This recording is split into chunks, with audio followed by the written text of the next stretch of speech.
Luke Skywalker est considéré comme le plus puissant Jedi de l'univers Légende, anciennement étendu. Vous allez vite comprendre pourquoi et surtout être choqué par ses pouvoirs invraisemblable. Après la chute de l'Empire, Luke fonde son propre nouvel ordre Jedi sur Yavin 4. Il y forme des Jedi dont certains devenus très puissants. Il va y combiner les enseignements Jedi, les connaissances Sith et des techniques anciennes oubliées. Il leur permet d'aimer, de se marier et d'explorer des aspects controversés de la Force, pour que chaque Jedi ait un savoir plus large que dans les précédents ordres. Il va épouser Mara Jade, ancienne main de l'Empereur, et va avoir un fils. Luke va développer une connexion à la Force jamais vue auparavant, surpassant tous ceux qui l'ont précédé, et il va repousser des limites jamais atteintes.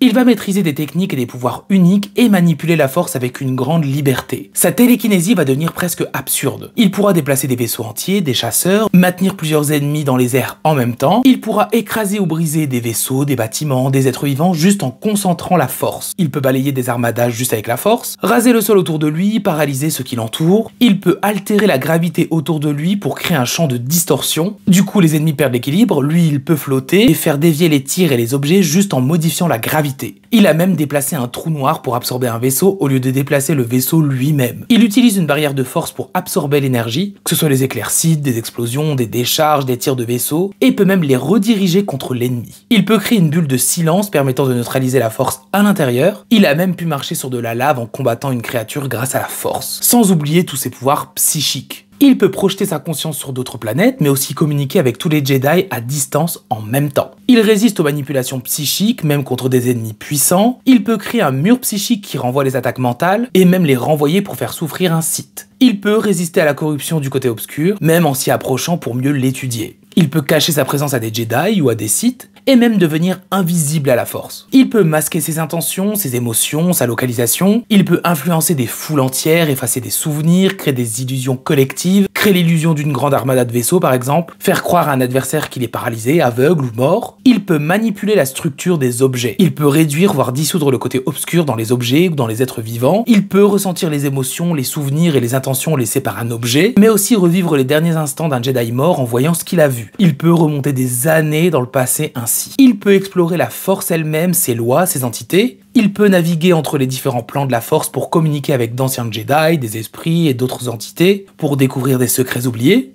Il a accès à un état de conscience au-dessus de la Force, l'unification. Il peut alors fusionner brièvement avec la Force, avoir des visions des futurs possibles, connaître son rôle et son poids dans l'équilibre cosmique de la galaxie, prédire les conséquences d'actions à long terme, anticiper les mouvements ennemis lors des batailles, jusqu'à devenir le côté lumineux lui-même. Et on n'oublie pas ses capacités plus physiques. Il va devenir un duelliste inégalé en mélangeant divers styles de combat Jedi et Sith, la Force, son côté stratège, sa vitesse extrême et ses réflexes extraordinaires. Il maîtrise une forme supérieure de méditation de combat quasiment divine. Il peut atteindre une sérénité presque surnaturelle, il devient intouchable, imprévisible et inarrêtable, en frappant en harmonie avec la Force, ce qui perturbe l'ennemi. Mais il peut aussi entrer en transe qui lui donne un niveau de puissance extrême, une vitesse jamais vue, une grande intensité et une grande précision. Il devient insensible à la douleur, au doute et à la fatigue. Sa vitesse est tellement intense que le temps est ralenti autour de lui. Il peut guérir ses blessures graves ou mortelles, mais aussi les blessures des autres, réparer des organes, restaurer des tissus détruits. Tout ça lui a permis d'affronter des ennemis extrêmement puissants, comme Palpatine après sa résurrection, Exar Kun, un esprit Sith, l'armée des Yuuzhan Vong insensible à la Force, Dark Aidus, son neveu devenu un seigneur Sith, Abeloth, une ancienne quasi-déesse de la Force. Il est considéré comme l'élu